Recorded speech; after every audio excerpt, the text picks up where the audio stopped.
the Inglewood City Council in Los Angeles County. These American Profile interviews will re-air beginning at midnight Eastern, 9 p.m. on the West Coast.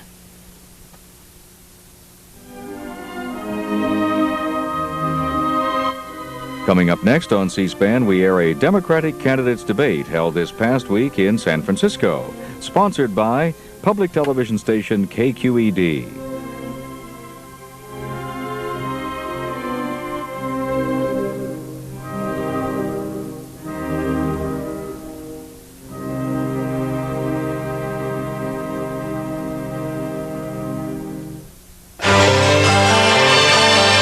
KQED, the Hearst Corporation, and its California newspapers, the San Francisco Examiner and the Los Angeles Herald Examiner, present the California primary debate.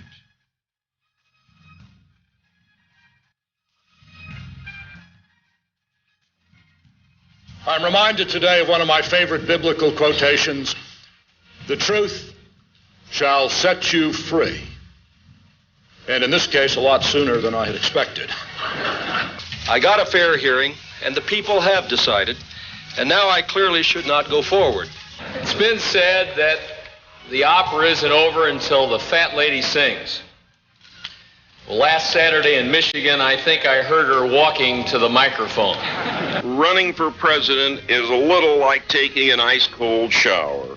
It's a great one-time experience, but I have no yearning for a repeat performance. Things didn't work out exactly the way I had planned. One by one, the Democratic presidential hopefuls have abandoned the campaign trail. Only two remain to contest the primary election in the nation's most populous state. Now, live from San Francisco, here is the moderator of tonight's debate, John McLaughlin. Good evening and welcome to the California presidential primary debate. With us tonight are the Democratic candidates for the office of President of the United States, the Reverend Jesse Jackson of Illinois and Governor Michael Dukakis of Massachusetts. Joining me to question the candidates are Christopher Matthews, Washington Bureau Chief for the San Francisco Examiner, Linda Wertheimer, political correspondent for National Public Radio, and Don Frederick, political editor for the Los Angeles Herald Examiner. Our one-hour debate will be divided into four subject areas: social issues, the economy, national defense and foreign policy, and personal qualifications. We have asked the candidates to limit their answers to 2 minutes per question, and each candidate will make 1 minute closing statement. The order in which the candidates will speak was determined by lot earlier this evening. Don Frederick has the first question for Governor Dukakis. Governor, several times in recent elections, Californians have made clear their support for the death penalty. You oppose the death penalty. Why shouldn't this be a reason for Californians to vote against you in the November election? Because I've demonstrated as governor of my state that you don't have to be for the death penalty to be tough on crime and to make a real difference when it comes to safety and security in neighborhoods and in communities. My state has cut crime by nearly 14% in the past 5 years. That's the biggest drop in crime, with one exception, of any state in the country. We've done it because we're tough on violent criminals, because we take it seriously, because it's led by the chief executive through a governor's anti-crime council, which has brought our criminal justice and law enforcement community together. We have not only cut fatalities on our highways, we have what the Drug Enforcement Administration says is the best program for drug education and prevention in the country, and we're doing it by bringing drug education to the early elementary grades, and we're also doing it with a statewide drug task force that's one of the best in the country. So that's a record which is real, and one that demonstrates that you can get results if you provide leadership and you take crime and violent crime seriously. And that's what I've done, and that's why my constituents have voted for me and have reelected me. Will opposition to the death penalty be a factor for you should you be elected and when it comes time to name a Supreme Court justice? Or no, not at all. I don't put my judges who I appointed. In my state, the governor appoints judges for life as the president does. I don't apply litmus tests to the people that I appoint. I've got a reputation for appointing first-rate judges. I don't ask whether they're Republicans or Democrats or liberals or conservatives. I want people of integrity and intelligence and judicial temperament who will be a credit to our citizens and to the bench. And we have very good judges, and I've appointed over 120, and I don't apply ideological litmus tests to the people that I appoint.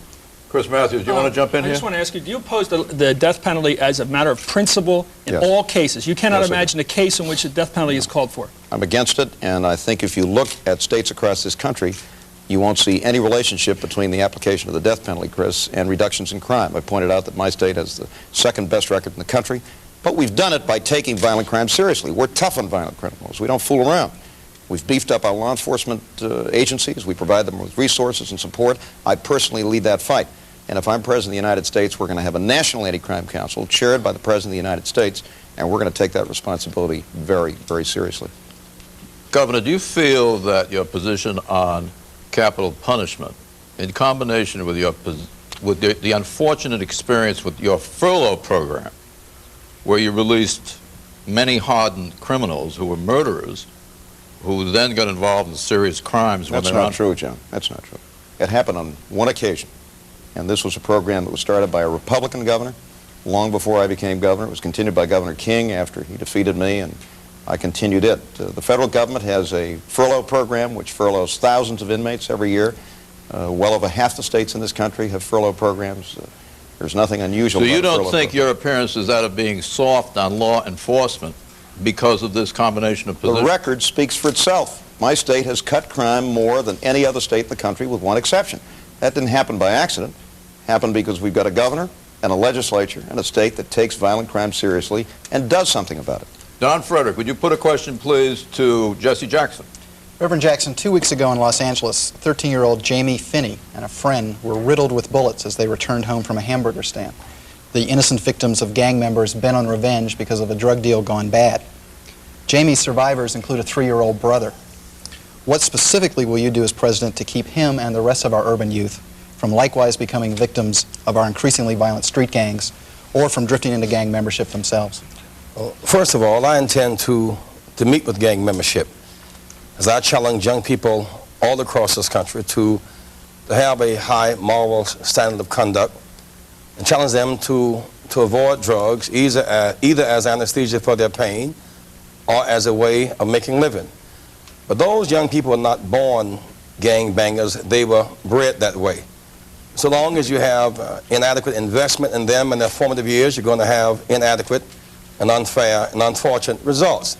These young people in the main need education as a way out.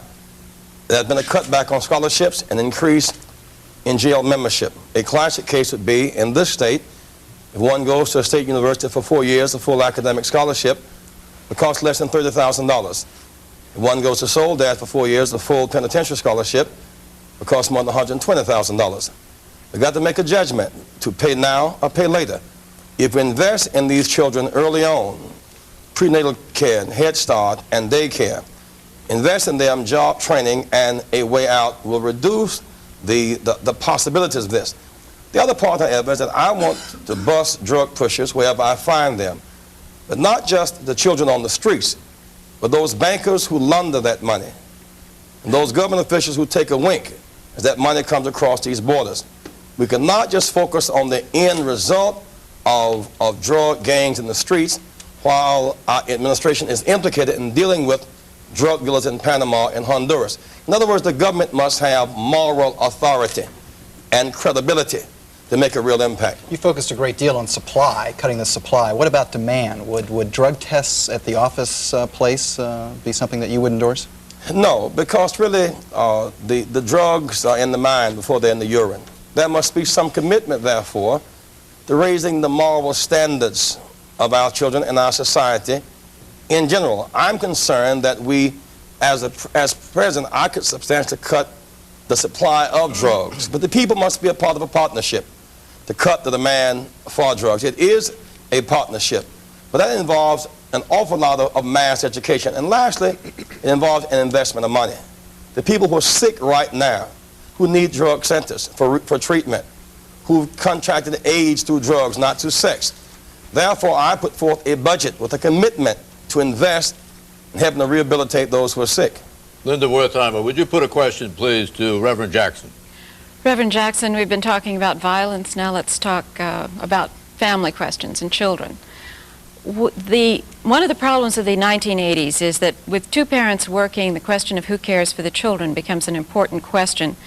one of the ideas that has been raised is that corporate America should take over some of the burden by providing daycare in the workplace. How do you feel about that? It's a sound proposition. There ought to be incentives to do so. Corporations that do have daycare centers do have more productivity. They have less absenteeism. It is a good investment, and it is, in fact, good corporate policy. As a matter of fact, if we look at the broader implications of that, it simply says that we need to invest, A, in raising minimum wage so those who work do get paid. We ought to put much more focus on women getting comparable worth and pay equity and daycare, because these are factors in stabilizing the family. There are so many heads of households now who are female, without a man in the house. It becomes an alternative to welfare, becomes a way of development for the child as well as independent growth for the mother. What about a number of ideas have been raised about giving corporations responsibilities, mandating health care, mandating plant closings, mandating daycare. Your budget proposes increased taxes for corporations. How much of a burden should corporate America have to bear for the social responsibilities that the government used to bear in this country? They should expect fairness. For example, the first 4 years of Reagan's administration, GE made $10 billion. $10 billion in profits. Well, that was all right, except they paid zero taxes. With a $100 million tax rebate, while workers on unemployment compensation had to pay taxes. That's not fair. I want to offer tax incentives and government contracts if they shift from merging corporations, leveraged buyouts, golden parachutes, purging workers, submerging our economy. Let the incentives and the brakes be for reinvestment in America. Retrain our workers. Daycares at the plant, or redevelopment of our industries, as well as incentives for conversion. We must change our corporate code of conduct to be effective and honorable employers. But isn't there a chance of just going too far, of asking too much of business? Well, there is. Therefore, you must have a sense of balance. But what my concern is now is that the basic pattern under Reagan is profits up, wages down, plants closed, workers abandoned. Let the incentives be for reinvestment as opposed to divestment. Linda, would you put a question, please, to Governor Dukakis? Governor, you've had disagreements with the gay community in campaign stops here in California on issues like foster care and on AIDS testing for insurance and so on. But isn't it a fact that the preponderance of the gay community supports you, that your gay support is very strong? Well, we got a very good vote in the gay community in New York, and I hope I can win support in that community and communities all over the country. May I just interpose one thing in response to your question to Jesse? The corporate community is already paying the lion's share of the health care bill in this country. The unfairness of that is that responsible employers are paying substantially more while other employers aren't. That's what's so unfair. And that's why we should expect employers, with very few exceptions, perhaps very small businesses, to provide basic health insurance for their employees. This is not a question of the corporate community not paying. It's that responsible employers are paying through the nose and certain other employers are not. But, you know, I have disagreements occasionally with communities in this country, with particular groups, and I think that's to be expected. If people expect a presidential candidate to agree with them on every single issue under the sun, then that's going to be an impossible test for the candidate as well as for voters. I'm one of the few governors in the country that is fighting hard for a civil rights bill that will ban discrimination based on sexual orientation. I'm very proud of our AIDS insurance policy. It's one of the most progressive in the country. I happen to have some disagreement with some leaders in the gay community over whether or not the relatives of a foster child and two-parent families with other children ought to be preferred when we place foster children in a foster home. I happen to think that's a good policy. Some of them disagree. But what I'm wondering, Governor, is aren't these disagreements just sort of moving you to the right in the eyes of those voters who worry about the splintering of the Democratic Party and all its groups? Doesn't it conceal the fact that really your support is strong? The gay community agrees with you. Let me say this. A policy of saying that when we place a foster child in a foster home, we will look first for relatives of that foster child, and secondly, for a mother and a father and children in a family with prior parenting experience. I don't know whether that's right, left, or center. I think it's the right policy. I happen to support it, and I hope most people will agree with me. I think they do, but some people disagree. Governor, John, I'll give you 10 That's the way it seconds is. out of Chris's time. Governor, quickly on daycare, do you support tax credits for corporations who provide daycare? Well, they already get a tax deduction. What I believe, and I don't think we should mandate this, but my own state, as I think you know, is far and away the leader in this issue, and we have involved literally hundreds of employers now in what we call our daycare partnership. There's no way under the sun that the public treasury all by itself is going to pay for daycare. And I agree with Jesse. There are more and more employers in this country that are beginning to realize that providing good daycare for their employees is an incentive to good employees. It makes for less absenteeism, less turnover. It's good business policy as well as social policy, and I want to encourage that. John, Chris Matthews has the... John, may I just follow up on this family question, because I think it's critical. The first option, of course, is that mothers and fathers should raise their children. The second, of course, is that relatives should have the option. But then when it comes to adoption, there should be no sex discrimination. It should be based upon the character of those parents and their ability, not based upon their sex.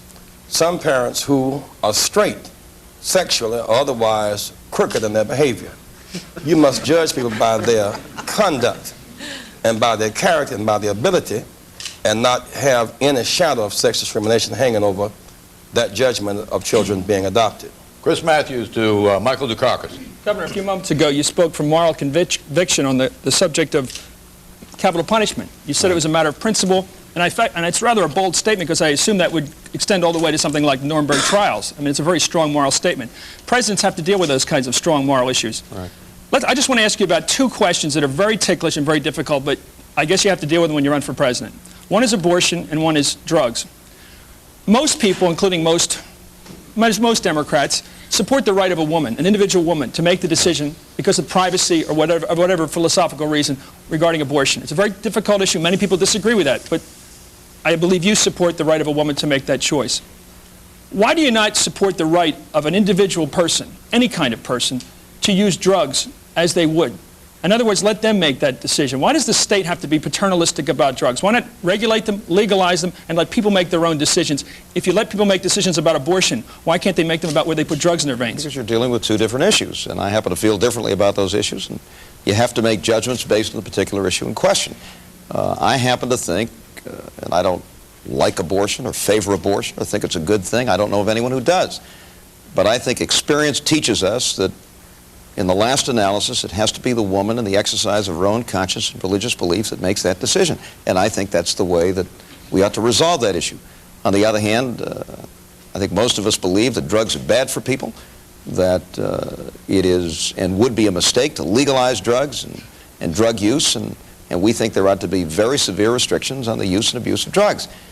And I think both of us agree that we aren't doing anywhere near enough in this country, either to take drug enforcement seriously, and there's been a colossal failure in this administration. I mean, how can you go to youngsters and their families in this country and tell them to say no to drugs when we've got an administration that can't say no to Noriega? Right. That's been doing business with him, that's been doing business with drug dealers. So you seem to have a different foundation of judgment in each case. In the case of capital punishment, you approach it from first principles, an a priori assumption that killing people is wrong. With regard to abortion, you take a totally empirical view. You say, well, we can't stop it, so we have to legalize it. No, that's not a totally That's what you said. No, You said on the empirical. You said contrary, history, experience has taught us, you said. You said it was empirical. I'm not saying, well, history teaches us many things. What I'm saying is that when it comes to making that kind of decision, I believe that it is the woman in the exercise of her own conscience and religious beliefs that has to make that decision, as opposed to the state. And I think the vast majority of Americans agree with me. Some do not, and that's a judgment that they have a right to make. So in a matter of drugs, that you could take personal actions and take personal decision-making with regard to human life and the destruction of your own life.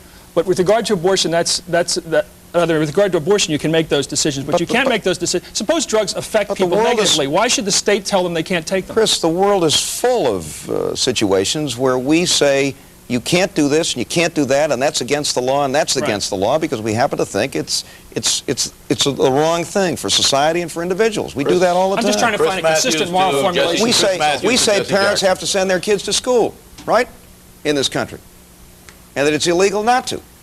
And we say to a parent, you can't make a choice as to whether or not your child is to be educated. Now, why do we do that? Because we happen to think it is in the best interest of that child and of our society to do that, and that's why we require education in this country. Let me say, John, there is this question of the common good. And the reality is that while a woman may make that difficult choice based upon medical extenuating circumstances, or rape or circumstance, rape or incest, a number of situations. In the case of drugs, it is fair to say it is against the common good. The level of death and destruction and crime in drugs puts it in a wholly different category as a hazard to our public health and to our well-being. And this is an international predicament that we must address. It is the number one threat to our national security. Not a woman making a choice about her body, but drug flow is the number one threat to our national security. More people are dying today in this country because of drugs, otherwise threatened because of drugs, and now a factor involving so much money until it is a factor in our currency relative to our foreign trade.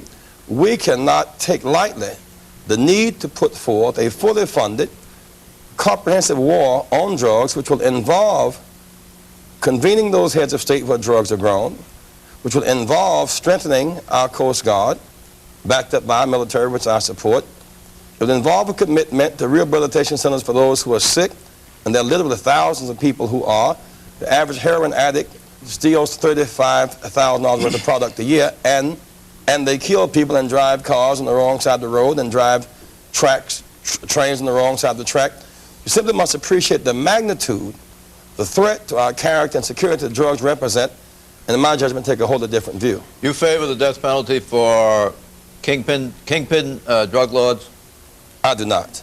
John, may I say this? I do not, and I do not think that we have the moral authority to execute in that sense, but I do think we have the obligation to take them off of the streets, and above all, do not deal with them and give them sanctuary and put them on the CIA payroll. You oppose all capital punishment? I do. Yes, John, may I Governor. say this? It's the height of hypocrisy for people in the current administration or anyone else to be advocating the death penalty for drug pushers while they're doing business with Noriega and funneling aid to the Contras who convicted drug dealers. I don't know of anything phonier than that kind of policy, and I think the American people recognize it. You don't deny Governor the Sandinistas have also trafficked drugs, do you? I don't care who's trafficking drugs. I don't want to do business with them. Thank you, Reverend Jackson. Thank you, Governor. We move now to the second segment of this evening's debate, economic policy. Linda Wertheimer will put the first question to Reverend Jackson. Reverend Jackson, you have talked about phasing out big defense programs by freezing the defense budget for 5 years in your budget. I wonder why you don't begin as you seem to have said you would begin, by simply cutting at least the first year of the defense budget. Why not, say, take a 10% cut out of that enormous budget? Wouldn't that be possible? If you freeze the military budget over a 5-year period, it would amount to a 10% cut. But not in the first year. Well, not in the Why first not year. just cut right down below the level of current spending? Well, because that's the judgment I've had to make, and I'm willing to stand by the judgment I have made. A 10% cut over a 5-year period will not traumatize those working in the industry, will not threaten at all our national security, will allow some time for conversion so our scientists and engineers will have other options. But in the meantime, we must know that $200 toilet seats will not make us more secure, that we have 13 aircraft task carriers, the Russians have 1. Building 2 more at $36 billion will not make us more secure. Deploying Star Wars will stimulate the arms race. What is now a space defense initiative should be a space development initiative. And so it allows for an orderly transition without traumatizing our current economic state. Was your judgment affected by the fact that there are so many defense workers in the state of California who fear being put out of work by these kind of cuts? No, and I've taken a position long before I got to California, but I would say that a part of our challenge is to release engineers and scientists from being held hostage to making more and more of what we need less and less, weapons that will destroy the human race.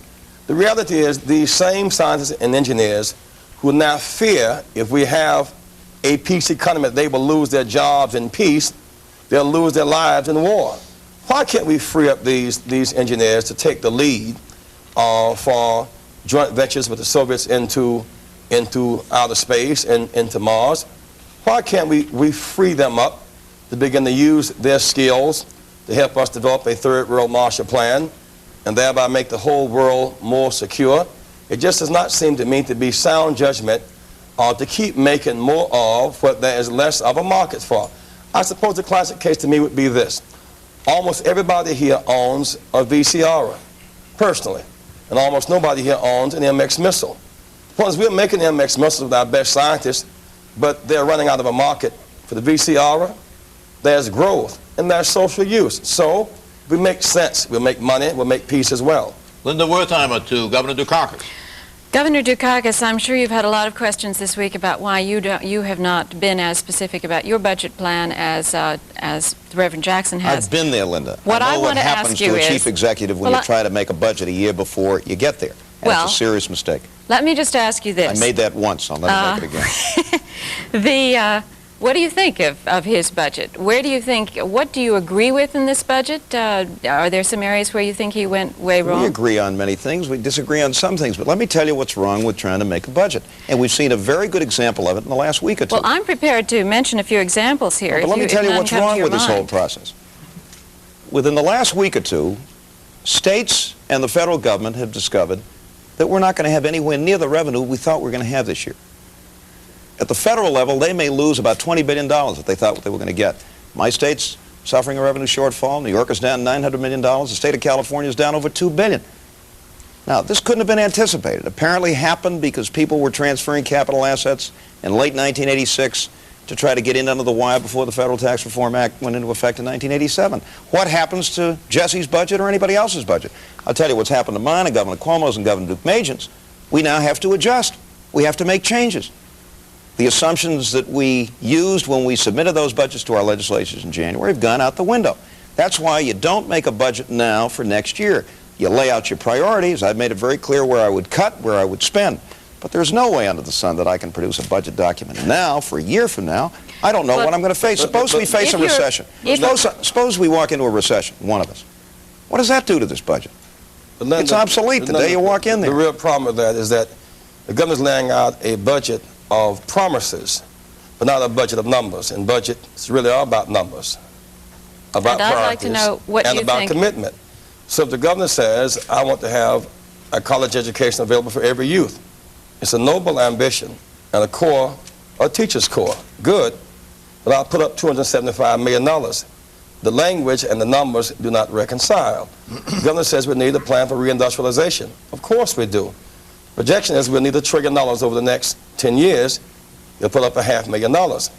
Unless we're willing to, in fact, make some tough choices about cutting this military budget without cutting defense, and the rich and the powerful paying their share of taxes, then the poor and the workers are going to have the burden of Reaganomics on their back.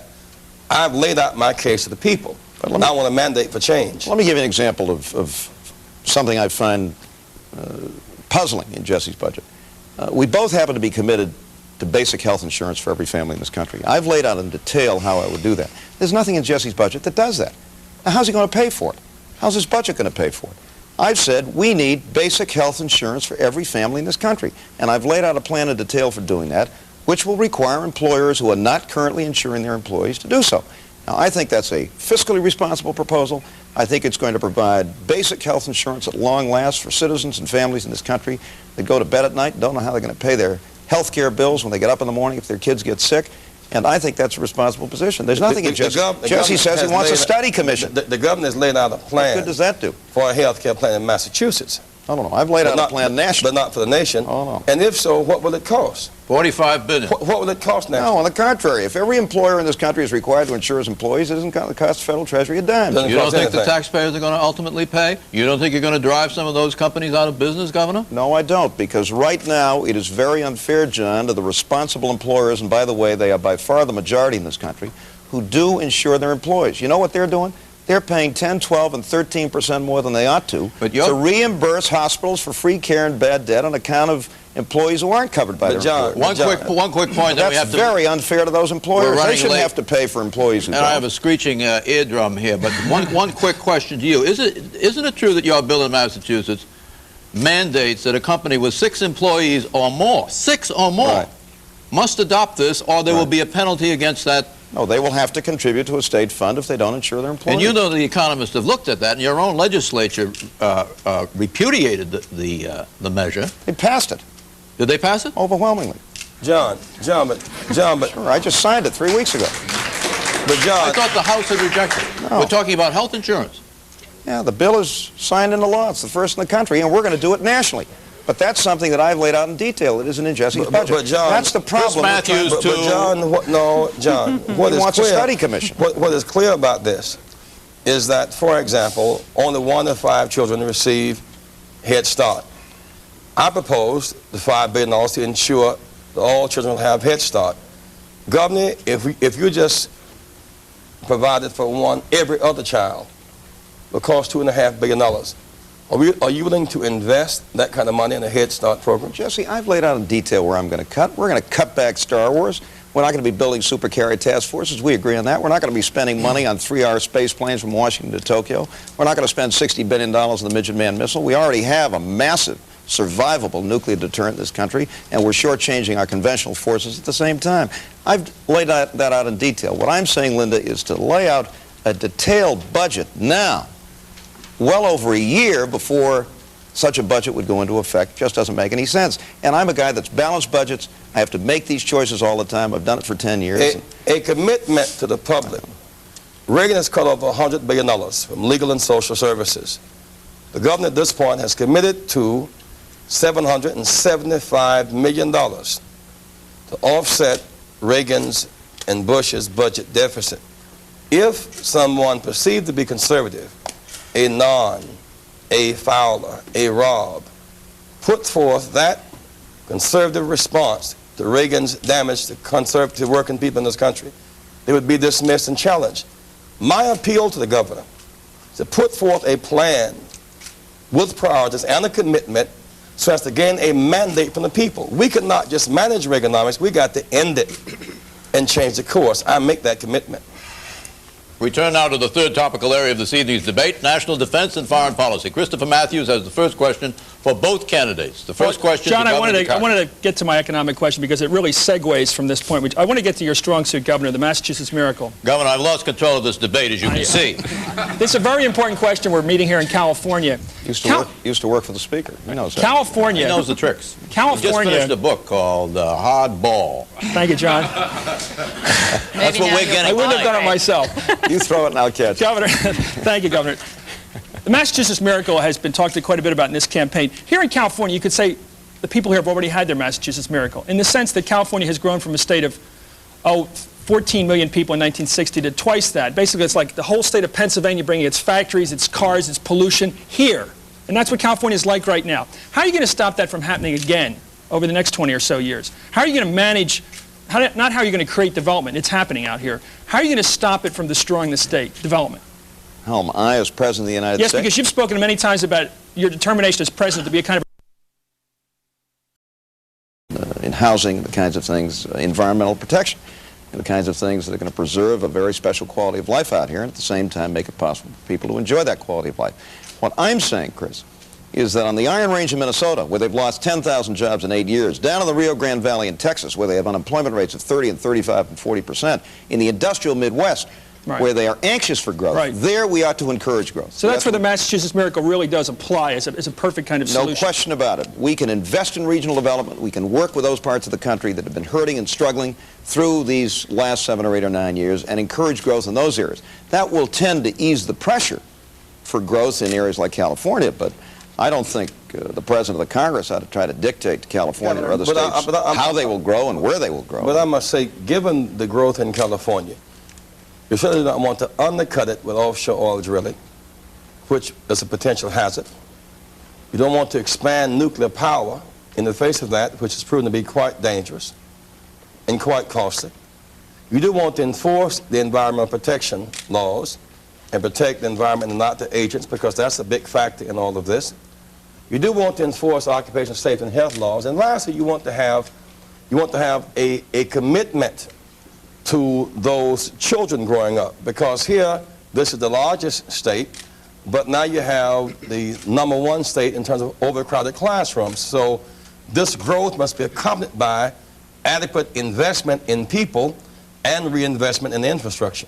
Governor, Chris, let me say that in the case of things like offshore oil, the federal government, the president does what the Department of the Interior does. Excuse me, Can Governor. I No, let him break I'm going it to follow up with okay. Go ahead, Don. One economic question we have to get to. Reagan vetoed the trade bill yesterday largely because he objected to the provision requiring mandatory notice for plant closings. Right.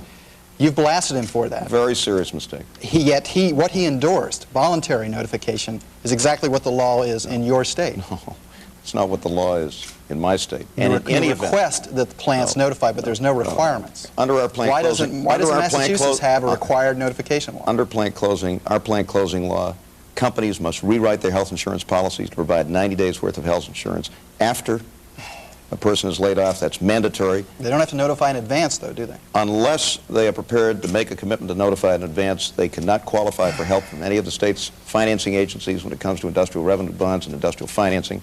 Not only that, but we have an industrial stabilization program that has helped thousands of jobs to be saved and hundreds of companies to be saved. But let me tell you why we need a mandatory law nationally. Because the argument that faces every state that wants to move on its own with a mandatory law is that businesses will go next door. But doesn't that apply to El Paso in terms of Juarez or Detroit in terms of Canada? No, we can't control Mexico, but I'll tell you this. In the United States of America, the idea that employers have got to tell people 60 days in advance before they throw them out in the street is one whose time has come and then some. And I find it rather interesting that an administration that would veto a responsible and thoughtful trade bill passed with bipartisan support because of this provision is prepared to give Noriega 120 days notice in a plea bargain, or at least it's talking about that. I mean, that doesn't make any sense to me. Chris Matthews to Jesse Jackson. May I say this, if you don't mind? Because I think it's critical. The administration came in busting PATCO, a union, and now it goes out vetoing this legislation. One dimension of it was to streamline administration. The second was about $1 billion for retraining and training of workers. The third had to do with the notice. But of course, that's even defensive. The real issue is not plant closing in 60 days, it's plant expansion in 60 days, which really means that the focus must be on bigger than that. Reducing this debt in Latin America and Africa, by bringing the debt down, bringing our deficit down, our future is not just in plant closing notification, but in expansion and growth beyond war. And that becomes the real challenge. We must see bigger than death notice. We must speak of life notice and expansion. And let me say one other thing on plant closings. Our experience in Massachusetts has demonstrated that if you get notice in advance, not just workers and their families, but governors and mayors and those of us whose phone starts ringing off the hook when you hear that the plant is being closed, we can step in and help to save those companies and save those jobs. Thanks to our law, we have been able to save 247 companies and thousands of jobs because now I get notice, the mayor gets notice, community leaders get notice, our training people get notice, and we can step in and save those companies and save those jobs. So this is something which not only is the right and fair thing to do, it can save jobs and save companies. And why the president doesn't understand that, I don't understand, but I think he's made a very serious mistake in being... Can we talk a little bit now about national defense and foreign policy? Linda has the last question in this segment for Reverend Jackson. Reverend Jackson, I'm sure all Americans are wishing the President Godspeed as he heads on the first leg of his trip to the summit. And it seems to me that with the conservatives in the Senate releasing the treaty today, the President's going to make tremendous progress in the Soviet Union. He has made tremendous progress this year. His talking tough has worked very well. Ronald Reagan will make more progress to reduce nuclear weapons than any president since Richard Nixon. What is he doing wrong here? It seems to me that what he's doing is working just fine. Well, we hope him Godspeed and a good astrologer, since he believes in both. I would think that the INF agreement was a step in the right direction. It was a step away from the years of rhetoric, the heightening of fear and tension, and the evil empire rhetoric which exacerbated the problem, to a series of what amounts now to annual meetings. I hope that when he goes, that not only will he be able to take the INF agreement with him, of course he will now, but seek deeper cuts, the mutually verifiable. My impression is that Gorbachev is going to meet him with cutting tanks asymmetrically on the east side, and maybe even a troop reduction.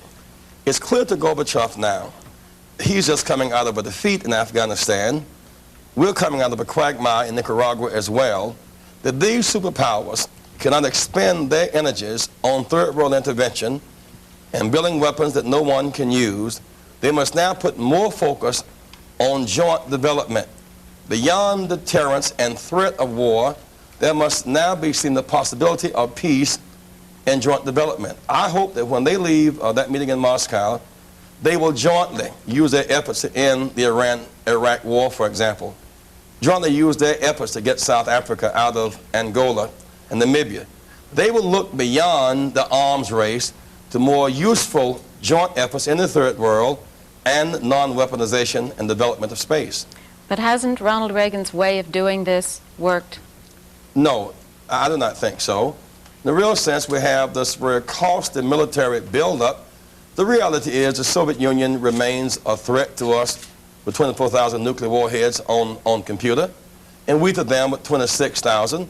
We both can overkill each other by computer malfunction, a margin of human error, or unauthorized zealot pushing the button.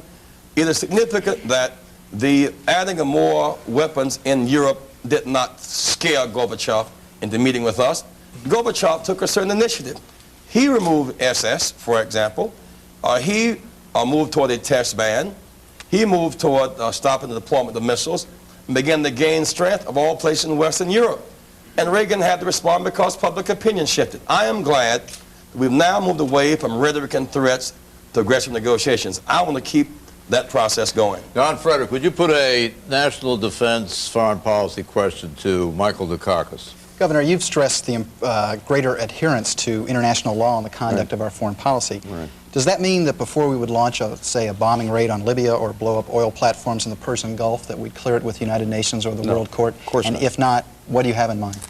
Well, I have in mind a failed and illegal policy in Central America, which has been a disaster. I have in mind the mining of harbors in Nicaragua in violation of international law and then our walking away from the International Court of Justice. I have in mind the fact that this administration not only doesn't seem to want to strengthen international institutions, it does a great deal to weaken them. Was the bombing of Libya, for instance, illegal as well? Well, it depends on what the purpose of that bombing was. If it was to assassinate somebody, the answer is it shouldn't have been done. But I think if you're serious about being tough on international terrorism, and I am, using military force against terrorist base camps is one appropriate response. And I wouldn't hesitate to use that if I didn't think what we were doing by way of the enforcement of international law, preferably in concert with our allies and our friends to stop international terrorism, was working.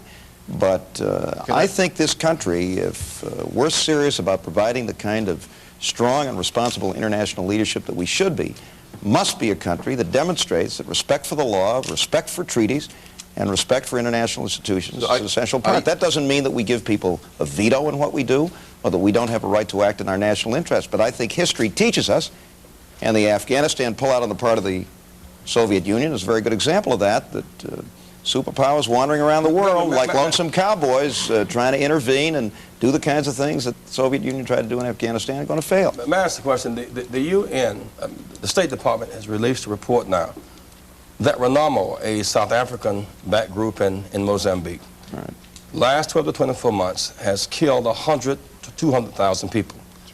The State Department has rather conservative language. It says that it's the most heinous set of crimes since the Holocaust of World War II, because they were killings without any political motivation, just fascist killings. Now, RENAMO has some bases inside of the Transkei in South Africa. Would your anti-terrorist policy including the possible use of bombs inside South Africa to break up RENAMO and the South Africa connection? Well, the first thing we ought to do, Jesse, is pass the Dellums bill and start applying some real pressure to South Africa. And the second thing we ought to do is stop vetoing resolutions before the Security Council that would impose international sanctions on South Africa. I'm asking for a different kind of question. But I'm responding, Jesse, by saying that the first steps to be taken to stop this kind of naked aggression against its neighbors, which South Africa is engaging in, is to use the tools we have to impose tough economic sanctions on South Africa and to stop opposing the imposition of those sanctions internationally.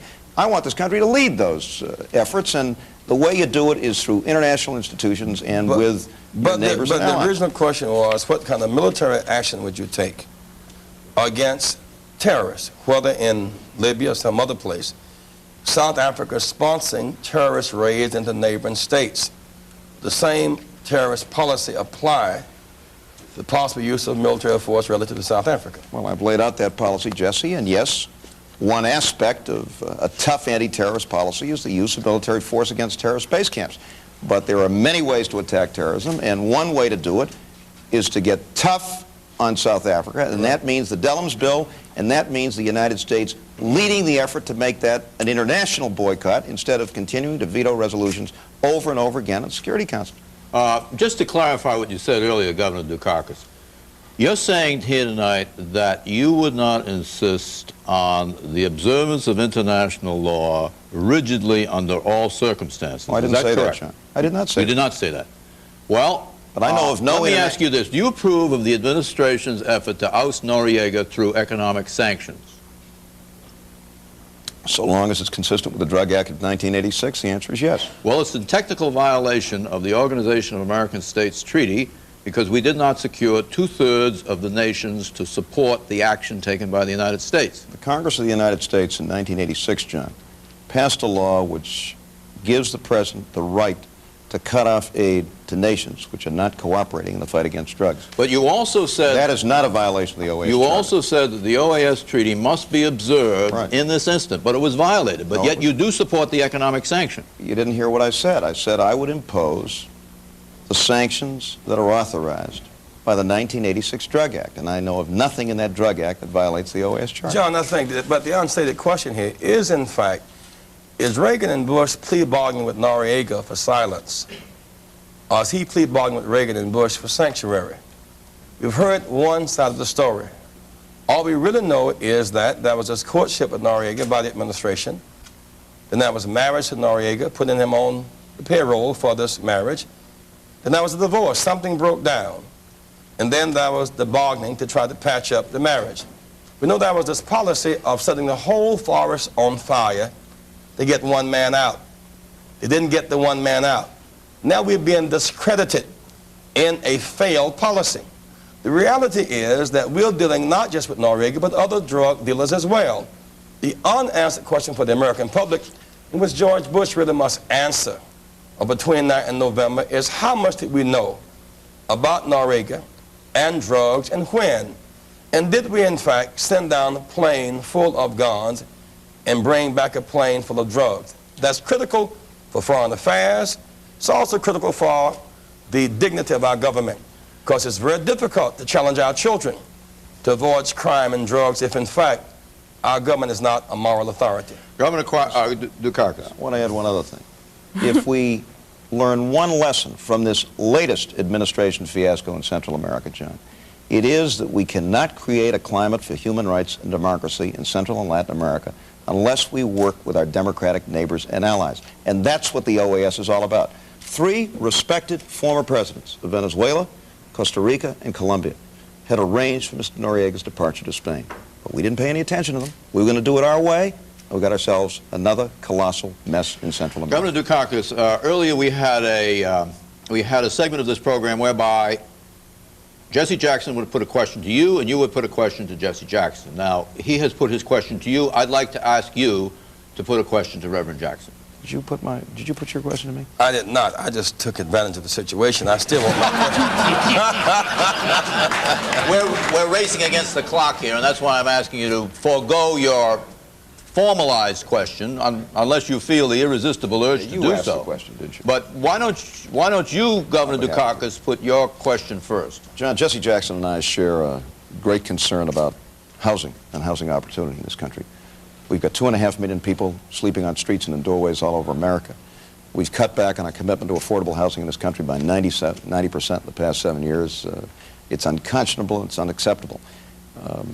We both have spoken out on this issue. You have some interesting ideas about how to deal with it. So do I. What are we going to do to provide decent and affordable housing in this country, Jesse? First of all, when Mr. Reagan came in office, the HUD budget was $32 billion. Now it's about $9 billion. A radical cutback in public and affordable housing, and now the attempt to privatize those that remain, which of course is a housing disaster. Between the '86 tax bill on the one hand and the deficit on the other, there's almost no money available for either one of us next January to build houses, but there's a way out. We have $600 to $900 billion in public pension funds. We could take $6 to $9 billion a year over a 10-year period, government secured, fair rate of return guaranteed, leverage that money with vacant buildings in cities and our properties, and some tax breaks from states. You're talking about maybe $120 to $150 billion for affordable housing, mixed housing, as well as small business loans for development as well. We must hit the ground running next January with a plan and a commitment to build affordable housing, and I put forth such a plan, and it stands the test of scrutiny, and some unions are doing it in your state and others at a much smaller level. But the federal government must now move in and offer its assistance in a massive commitment to build affordable housing. In the final segment of our debate this evening, we'll explore the personal views and qualifications of the candidates.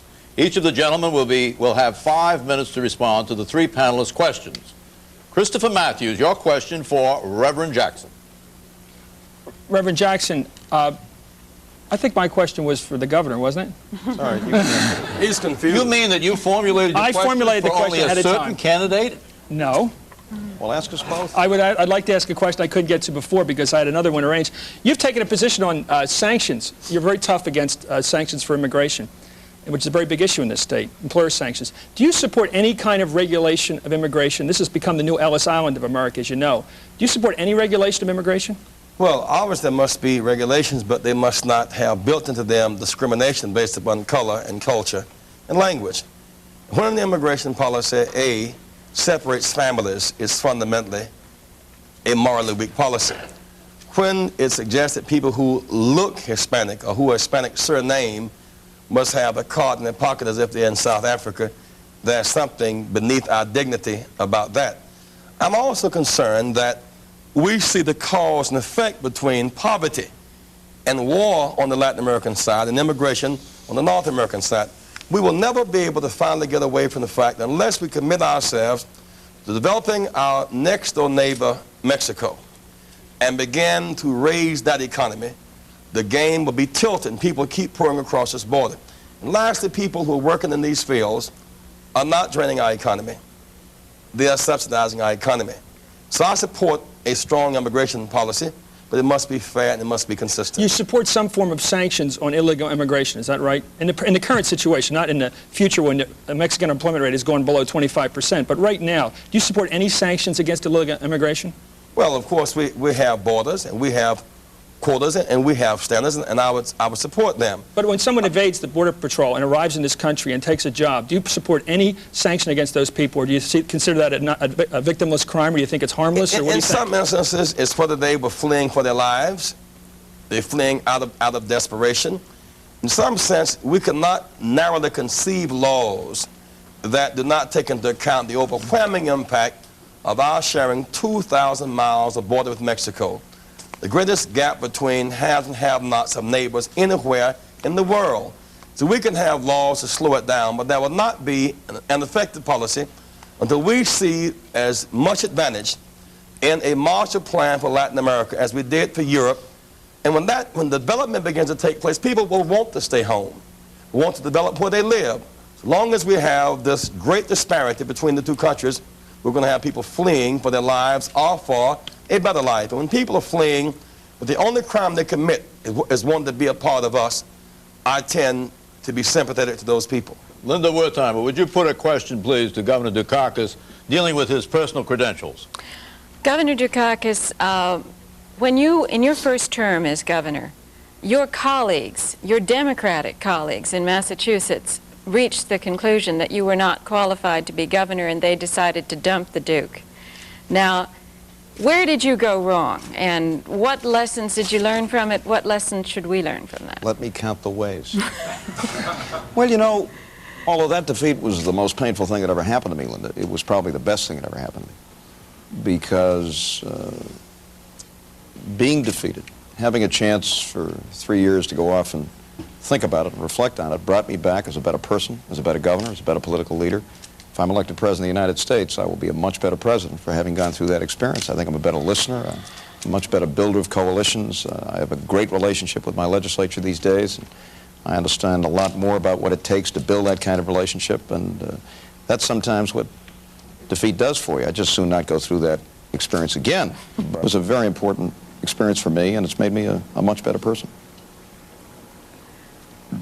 Don, would you care to put a question about the personal credentials? Governor Dukakis, your whole life experience from childhood to adulthood has taken place on the East Coast, in one state, in fact.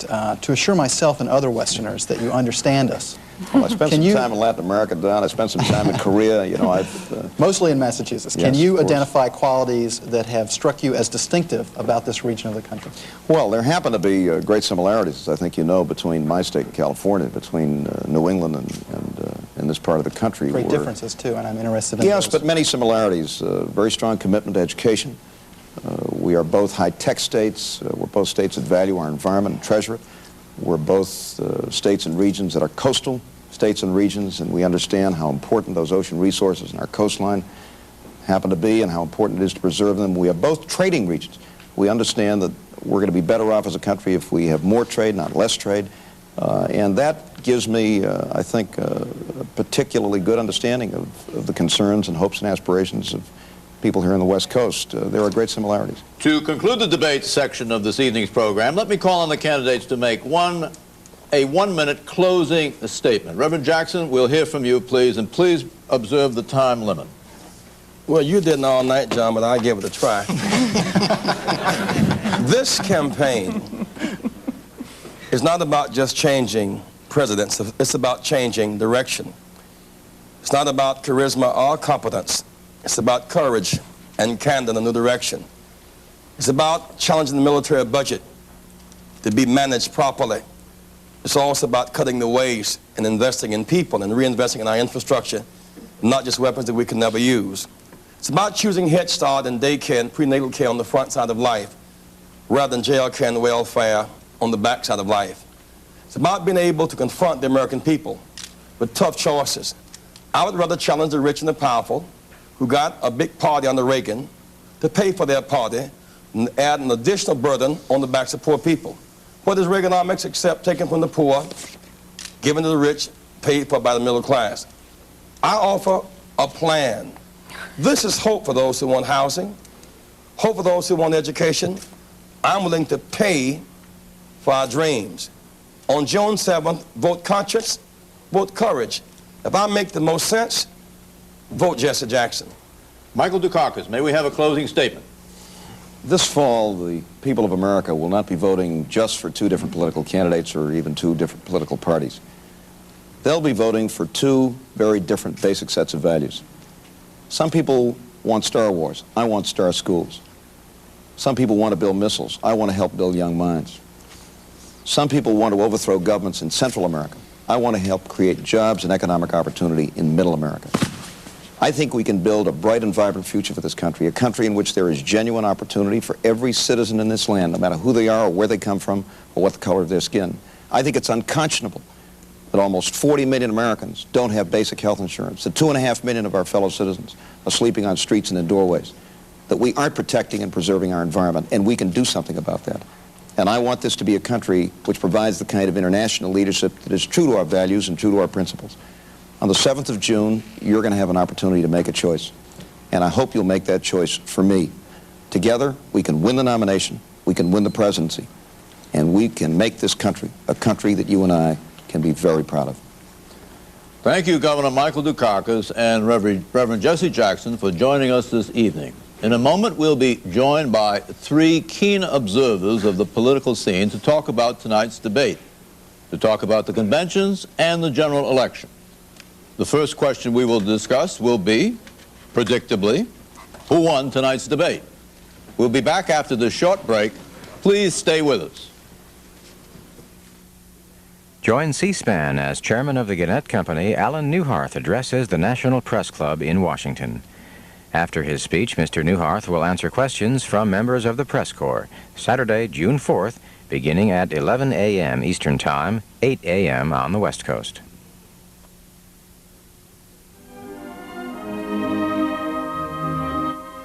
Up next on C-SPAN, we continue coverage of this Democratic presidential candidates debate and discussion sponsored by KQED Television in San Francisco.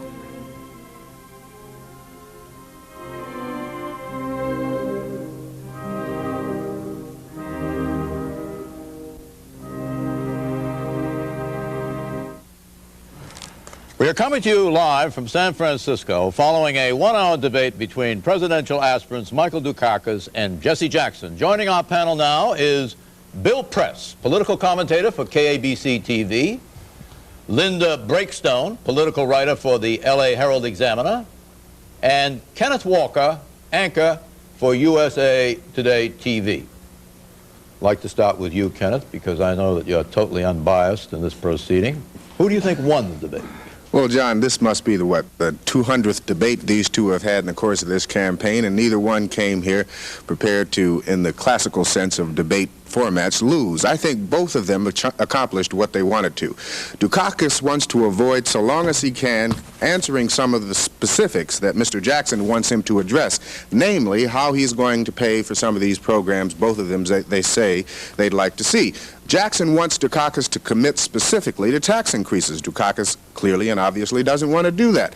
So in terms of what they were trying to achieve, Jackson drawing those distinctions, making clear that Mr. Dukakis doesn't want to make those kinds of commitments, and Mike continuing to avoid it, I think both continued to achieve what they wanted to in this Linda debate. Breakstone, do you think it was a love feast? I'm sorry, I've got to agree. Between them? Well, Jackson has been trying the last couple of days to draw Dukakis out. He's been being more aggressive, saying things like we can do better than anybody but Bush, things like that. So his goal was to be more aggressive and to draw Dukakis out, as Ken said. He did well tonight in that he took the advantage, as he said, in asking those questions of Dukakis, so he got some more airtime for himself, but he really wasn't able to draw Dukakis out that much on more things. So to that extent, Jackson was not able to achieve what he really wanted to accomplish, I think. Correct me if you think I'm wrong, but be careful the way you do it.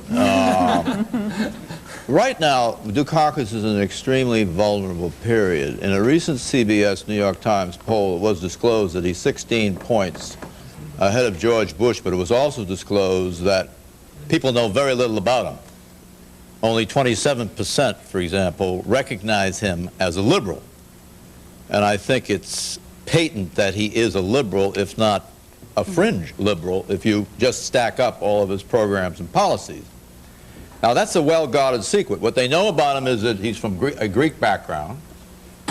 They know that his name is Michael Dukakis, and it's a household word. And they know that he's the governor of Massachusetts. Now, he's got, it seems to me, two things he has to avoid. One is letting himself be imaged as a fringe liberal, and letting himself be imaged as catering to special constituencies, which has been the downfall of recent Democratic presidential candidates. Well, he's handling both of those things very well, John. He's picked a fight with the gay community. It's not a serious fight, and it won't seriously affect the support for him. Well, you tried to undermine that tonight a little bit by suggesting what? Suggesting that his support in the gay community is very strong, and that he is, in fact, dealing with those groups in the Democratic Party, which is something that a lot of Democrats are concerned about. But I also think that in the very situation you described, that Jesse Jackson is Michael Dukakis' very best friend, because what Jesse Jackson does is flank Dukakis on the left. And as long as Jesse Jackson is in this race and he's talking about big increases in taxes on the rich and big increases in taxes on corporations to spend big amounts of money for federal programs, while Dukakis is being much more cautious. But Linda, yeah, they're enjoying, there's a love feast going on here now, and Jesse is doing a lot for Mike Dukakis' image as a moderate nationwide. But you have to remember, what Jackson is saying is that these people that I've brought into the system, these new voters that have been energized by my campaign, want some specifics from the Democratic Party. And if by the convention and in the course of the general election campaign you don't give it, then the enthusiasm of these people, and presumably Jackson himself, is going to be somewhat less than Michael Dukakis will require for election as president. I'd like to jump in and get my first turn around here because and express a minority point of view. I think Jesse won tonight's debate, and I'm a former debate coach. It seemed to me that Jesse came in here, he knew the audience better, he spoke to the issues that Californians wanted to hear about, he kept the pressure on Dukakis. I mean, the difference between the questions that one asked the other. Given the opportunity, Jesse said, this primary is not over yet. What are you going to do about South Africa? What are you going to do about money for child care, money for education? Let's put your money where your mouth is. So, and he sees the opportunities better than Dukakis did. When Dukakis was stumbling on your question, Linda, Jesse jumped in and he clarified that. He made a strong statement. Jesse jumped in and made a strong statement about the environment. And Bill, and I thought that spoke well to the people, maybe the principal audience watching tonight, the California voters and the New Jersey voters who have this decision to make on June 7th. So I would score 1 for Jesse. And Bill, don't you think that Governor Dukakis perhaps fumbled the question about distinctions between the East and the West? Absolutely. That was, Don, that was a softball, thank you, and I don't think he took advantage of it. Jesse would have hit it out of the park. Chris Matthews, do you think that Michael Dukakis did anything to estrange the black voters who he's going to need in the general election by the way he handled Jesse Jackson tonight? No, he's courteous. There's no doubt about it. In fact, I just want to say that the reason Jackson may not look like he wins these is we're comparing him to Jesse Jackson. On a good night, he's unbelievable. Tonight, he wasn't unbelievable. But he's always better than the other guy in terms of style. But I think in terms of substance, I think Dukakis did very well. I think on every social question I put to Dukakis, he came out 100% liberal. And Jackson only looked further left, if you want to use that terminology, on immigration, where he refused to say he was for any controls on immigration. I think the problem with the Democrats, and I saw it again tonight, is that the key voter in this election is going to be what you call the old Archie Bunker, the 30 million in the middle, the ethnic Catholic, the conservative on social issues, on abortion, on capital punishment, the social issues you call it. It's a code word. I didn't see these guys pick up any votes among that crowd. How does that crowd become key? That crowd is key because they swing every 4 years, because they decide who wins the general election. Blacks tend to vote Democratic. The Archie Bunker makes up his mind. If he likes Ronald Reagan because he's macho, he votes for him. If George Bush isn't macho, he thinks about voting Democrat. The Democrats regained control of the Senate in 1986, losing those voters. How does one group of voters, such as these white ethnics... Because they swing. That's why. They vote Republican every other time. I think they pick up votes with them by talking about plant closure, by talking about drugs, by talking about schools, by talking about being tough on terrorists. You know, I don't think you have to write off the blue-collar worker in this country as people who only care about beer and motorbikes. It doesn't hurt to be Greek either. I think that there's a strong ethnic identification with Michael Dukakis, and I've come across, we saw it in polling in Illinois, and we've seen it in other states, that people who identify themselves as sometime Democrats but voted for Reagan like Dukakis. And of course, his knowledge of Spanish is going to help him terrifically in Texas. Absolutely. Let me ask you this question. The big question I think Democratic polls want answered is whether or not Jesse Jackson is going to go gently into the night, whether he's going to take the high road, whether he's going to play ball. Now, observing him in action tonight, while he was pretty tough with the Dukakis, well, what impression did he leave you with as to what he's going to do in Atlanta? I have no idea. He played pretty much by the book tonight. I think what we're going to have to watch and see is how much he insists that the platform contain of this detailed economic plan. Well, he held it up, didn't he? Held it up. Therefore, he's taking it very seriously. What do you deduce from that, Chris? Well, I think that the man needs a vacation for about a week, and then to think about this. He's been running one of the most charismatic campaigns we've ever seen. He's been going a mile a minute. One thing you don't do in campaigns is think. You don't have time to think. I think he has to take some time and think about what he wants from the Democratic Party. I think it's going to have to be something like this. I think if he's not going to get the vice presidency, he clearly is putting his eggs into the basket of program, platform, something substantive he can take to his 1,000-plus delegates and say, it was worth it. We got something done. We didn't give you Sam Nunn as your door prize for coming to the convention. We gave you something solid, bread and butter, in terms of human rights, in terms of South Africa. He has to define a package which says when he gives that great speech, which he's going to give in Atlanta, here's something real besides rhetoric. I think he has to do it. And I saw it, I guess, tonight. He wanted to begin that process. I think there's a real nugget in the middle of this debate when Jesse turned to Dukakis and he said, give me a mandate for change. Give me a plan so we can give the American people a mandate for change. Did you hear it from Dukakis? No, but Jesse's going to keep pushing for it, and I think that's what Jesse wants because he has changed the debate, just to say he has changed the debate in this, he has shaped the debate in this campaign, as I think he will shape the national agenda. And Jesse wants to be able to go out and campaign for that around the country and be proud of it. That's what he's looking for, and he's not getting it enough yet from Dukakis. John, I've long been fascinated by this debate about what Jesse wants. Jackson believes in his heart one day he will be the nominee of the Democratic Party for President of the United States. If he believes that, then he is going to campaign for this Democratic ticket. He is going to go to Atlanta. He's going to try to get as much as he can out of Dukakis. He's going to try to position himself in terms of influence with the party later on, in terms of things in the platform and who gets the second spot on the ticket. But Jackson is going to cooperate with the Democrats this November because it's the only game in town. He's convinced he's going to win it one year, and he can't do it if he takes his marbles and go home. Even if not a scintilla of his economic policy statement But is on that's the not going to happen. They will get, he's got good convention managers. He will get pieces of it. He's already And a platform has never destroyed the opposing party's candidate anyway. So. Linda, George Bush was not physically here tonight, but he was everywhere. His presence was generated by the level of criticism, okay? Now, what do you think of this proposition, that the way he's going to be undermined by Dukakis is where George Bush is strongest, theoretically, and that is foreign policy? Tonight, the Noriega deal was burlesqued by Dukakis and by Jackson, even more severely by Jackson. On other occasions, they have hit him on two other vulnerability areas, Iran-Contra and the extravagant praise of Marcos. You remember that, I'm sure, Linda W. Now, how much of a beating did Bush take tonight? Not the administration, but Bush. I don't think Bush took himself that much of a beating. I don't think people are yet focusing on the administration and the deal with Noriega, and they're not connecting it solidly to Bush. That does not mean that's not going to happen. Especially if this deal comes down, we have to wait and see what exact deal is going to come down, and when Dukakis is able, say in August, to take the campaign to Bush, to actually more take it to Bush. He's doing it a little now, but he hasn't been able to completely go that way yet because he still has got to watch Jackson and care for Jackson. But what we're dealing with here is not, we're looking at two very attractive candidates who are tussling here on television in California, who are campaigning up and down the state. George Bush isn't here, and I think that they're here talking about him and he isn't here. And that's a very big opportunity that's being missed by George Bush. He just simply can't, I think he'll have a very hard time making up the ground he's lost in this state, which I think is going to be the state in the election. One exception I'd like to take, Mike Dukakis is not campaigning up and down the state, and I think that ultimately that will come back to haunt Well, he's only been here, what, 12 days versus Jesse's 22?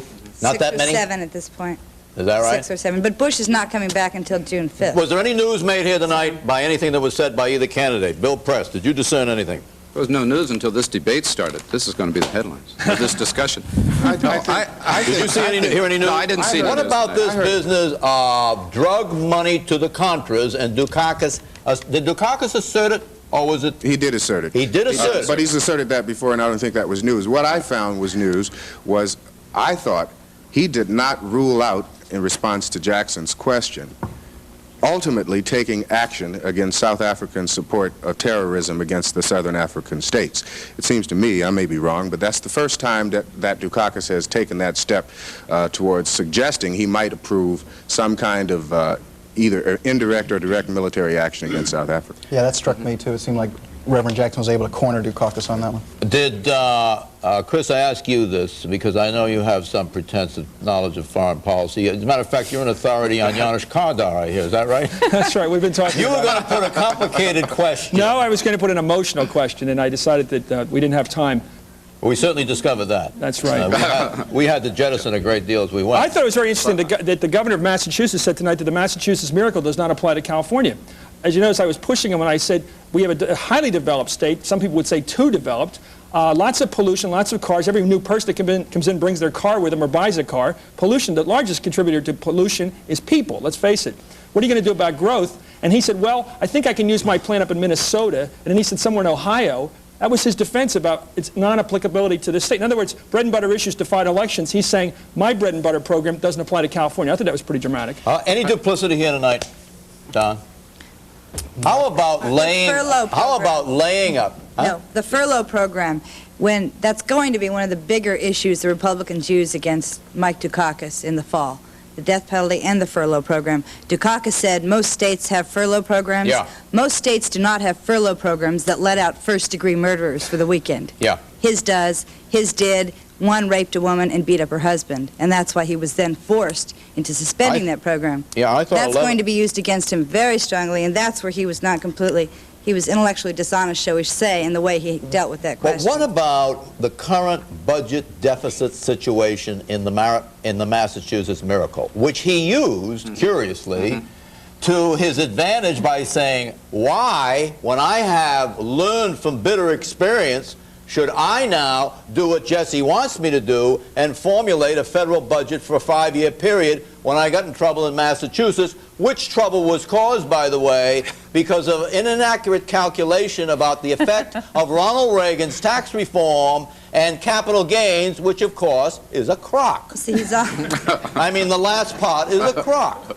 Well, see, he's also coupling himself with Governor Cuomo and Governor Deukmejian on this. And he's also, the other day in Sacramento, he was almost giving Governor Deukmejian an excuse for the billion-dollar deficit that's about to hit California by using that example. I love the way he switches from speaking from principle and taking positions on principle to just being flagrantly political and saying, I'm not going to do it because it's going to hurt me politically, or we've learned from experience we can't control something I consider an evil. He switches his basis of judgment. I think it's very important because nobody knows Michael Dukakis, and it's very important to figure out how he thinks. In some situations, he has an idea on principle, capital punishment. Even the Nuremberg trials he's apparently against. Other cases, he deals from experience. And in third cases, he simply says, it's bad politics for me to tell you what my budget is. We're learning all the time how this man thinks. I think that vagueness is going to catch up with him. David Broder referred to it last week as happy talk. I don't think he's going to be able to get away with it. The other thing, a certain provincialism, I think, did crop up. How you can be in California and go to a restaurant and they don't give you water because of our drought, look in your hotel room and it says, please conserve our water, and when you're asked the difference between the West and the East, not mention water, is something that I think Westerners are going to have a hard time figuring out. Well, now, I have to say that I think that specificity is overrated here.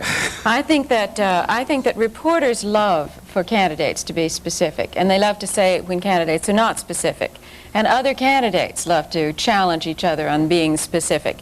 But in fact, we all know we have a deficit. We all know it's going to be painful to fix it. We all want it fixed, and we don't want to hear how. I mean, that's just a fact of political life. Well, Linda, and if we tell you, if politicians, you're going to have to pay taxes somebody's going to have to pay taxes, and all of us want to know whose taxes are going to pay for this. But if a politician tells us that this obvious solution is going to be invoked, we mark him down as a politician not to vote for. I mean, we all remember which Dukakis is clearly trying to avoid, and successfully so far. But I'm just saying that I think we as Americans are just as bad at ducking that kind of issue as politicians are. We don't want to face that particular reality.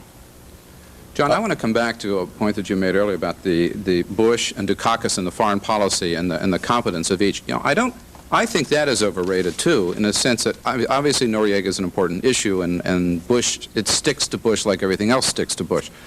But I think in the end, it's not going to be the foreign policy questions that are going to determine this election. I think, as in other elections, it's going to be who voters feel comfortable with, the comfort level. And I have to say that looking at Bush and Dukakis, I just think Dukakis wears better. You know, Bush is nasal, he tends to be whiny, he tends to be defensive, despite his long record. You know, I get tired of listening to him. I think Dukakis, with that low-key approach, in the long run, that's going to serve to his distinct advantage and outweigh any lack of experience he has in foreign policy compared to Bush. Are you predicting, on the basis of what you observed here tonight, plus your other accumulated knowledge of him in live situations or TV footage, which you see a lot of, you're in that business, right. Are you predicting a Dukakis win in the general election? I am. Are you, Linda? Bush.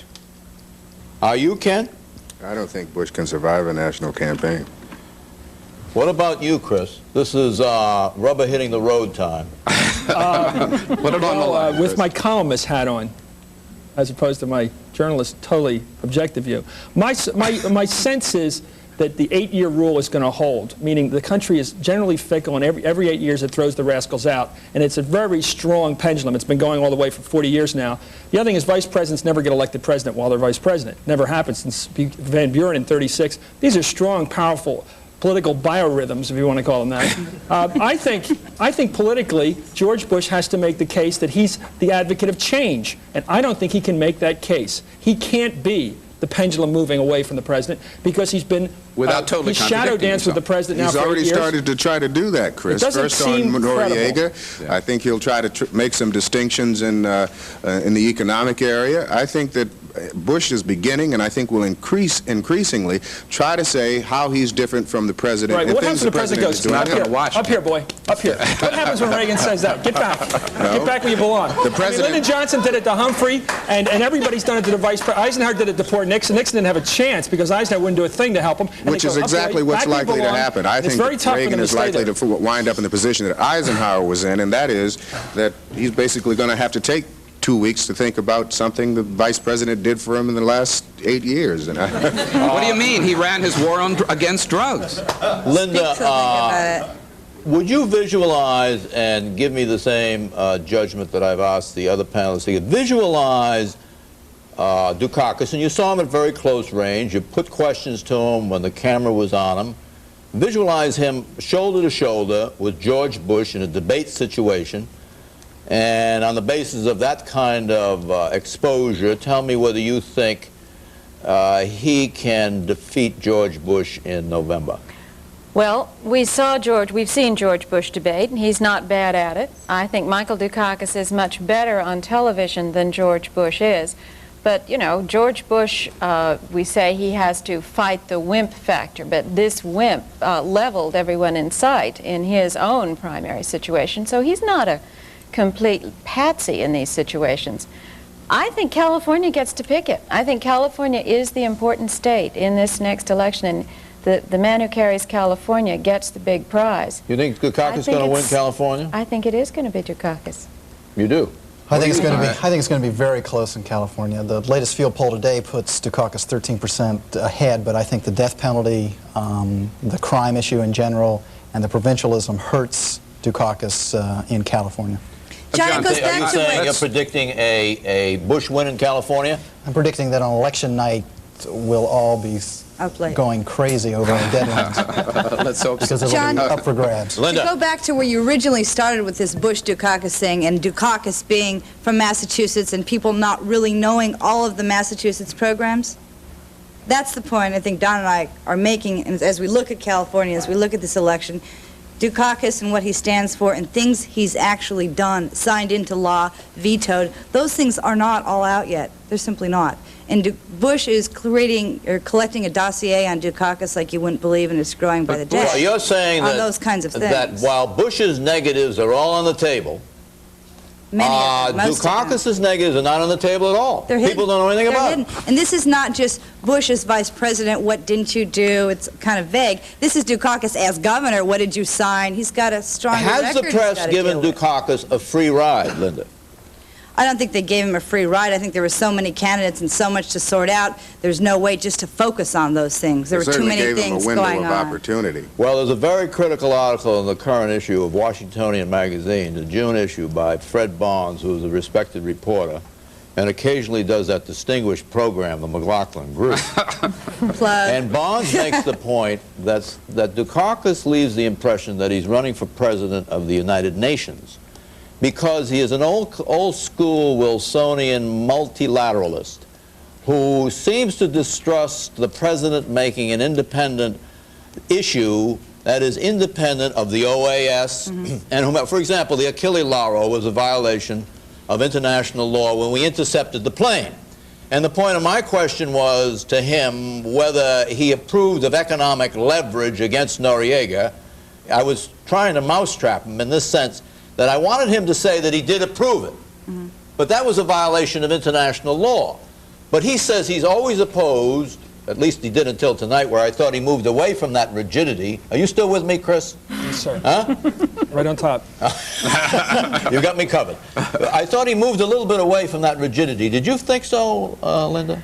I think he's. I think he takes a position on international law which sounds reasonable, or he did tonight take a position that sounded entirely reasonable. I don't think I don't think he got himself into any trouble on it. But it's a position that was much milder expressed. And well, when he talks about international law, he's usually talking about something that he calls a travesty in Central America, which was in violation of international law. That's where those are his strongest statements on the subject of international law. Did you learn anything about Michael Dukakis's ability to express himself? Let's say the ability to elevate, ennoble, or inspire, or persuade. How is he as a rhetorician? Is he less boring than his reputation? Is he more boring than his reputation? Or is he just about the way he's being portrayed? Bill? I thought that tonight he spoke very eloquently about his record, defended his record, and his closing statement was the best that I had heard him. I thought he almost adopted some of Jesse Jackson's magic at the end. He sounded like Jesse. You think he was on tonight? I do. What particular program do you think he warmed to most when he talked about it? I thought he warmed most to being tough. Warm with Dukakis, it sounds like a contradiction, but he was most forceful when he was talking about drugs and what he had done, and showing as a governor that he actually had a record of doing this, it had worked, and he could do that as president. I thought that was effective. I thought when he talked about health insurance, he was particularly animated. Did you feel that way, Chris? I know that you're not particularly responsive to people's emotions, but, you know, in your cold and calculating way, will you tell me whether, did he warm at any time? Well, he's a technocrat. He's not a warm, charismatic politician. But, you know, I think he really wants to be an executive, not a leader, a philosophical leader. He's not comfortable with the kinds of questions I kept bringing up. He can handle them, I guess. Most politicians can. But ask him what he gets excited about. He doesn't like philosophical conversations. What he really likes is getting into the details about what he did. He loves You mean he's a technocrat? he wants to be governor of the United States. That's the job he wants. We are out of time, he does not want to be Christopher, and I'd like to thank the candidates and the distinguished panelists and our studio audience that is even more distinguished for joining us tonight. I'm John McLaughlin, and good night.